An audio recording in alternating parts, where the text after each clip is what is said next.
এবছর যথারীতি বন্যার পানি হাজির, সাথে নিয়ে এসেছে হাজারো রকমের ভোগান্তি।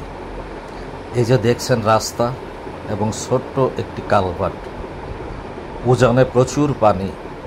সাধারণত এই দিক দিয়ে এত পরিমাণ পানি আসে না, কিন্তু এবার এসেছে।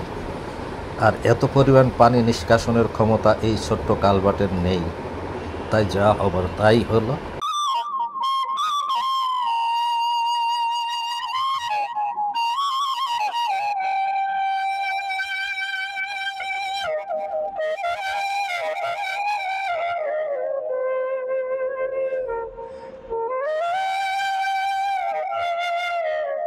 এই কালভার্ট সহ রাস্তা ভেঙে বেরিয়ে গেল এবং ডুবিয়ে দিল বিস্তীর্ণ এলাকার ফসলি মাঠ।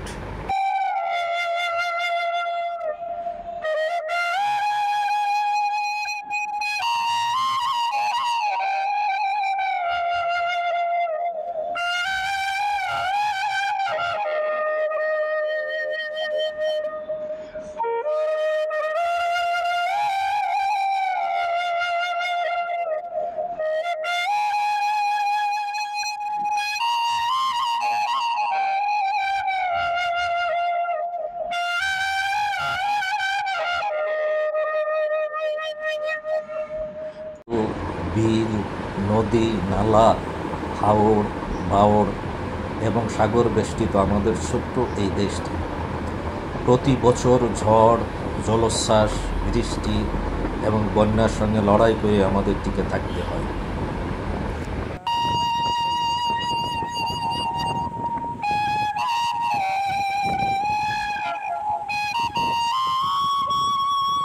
পুরো দেশটাই যেহেতু একটি বদ্বীপ, সেহেতু এগুলো এড়িয়ে যাবার কোনো সুযোগ আমাদের নেই।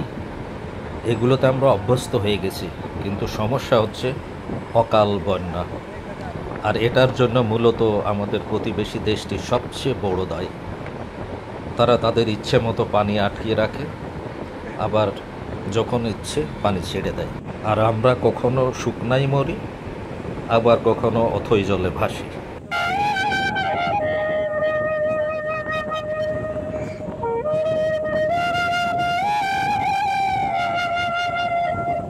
বন্যায় প্রতি বছর আমাদের লক্ষ লক্ষ কোটি টাকার সম্পদ নষ্ট হয়ে যায়।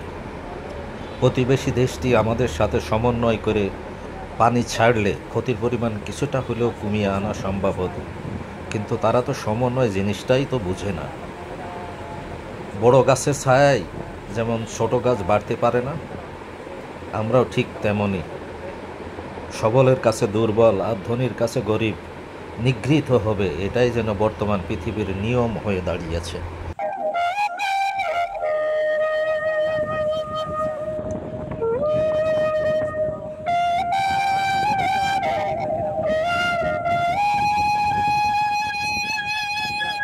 তাকিয়ে দেখুন, শুধু পানি আর পানি, ঠিক একটি মিনি সাগর।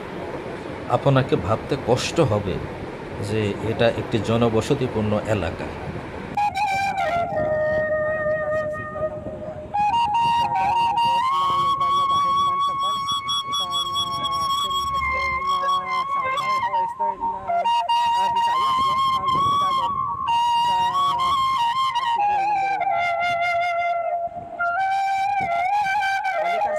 আর এভাবেই আমাদের টিকে থাকা এবং থাকতে হবে। বন্যা চলে যাবে, কিন্তু রেখে যাবে বড় বড় ক্ষত।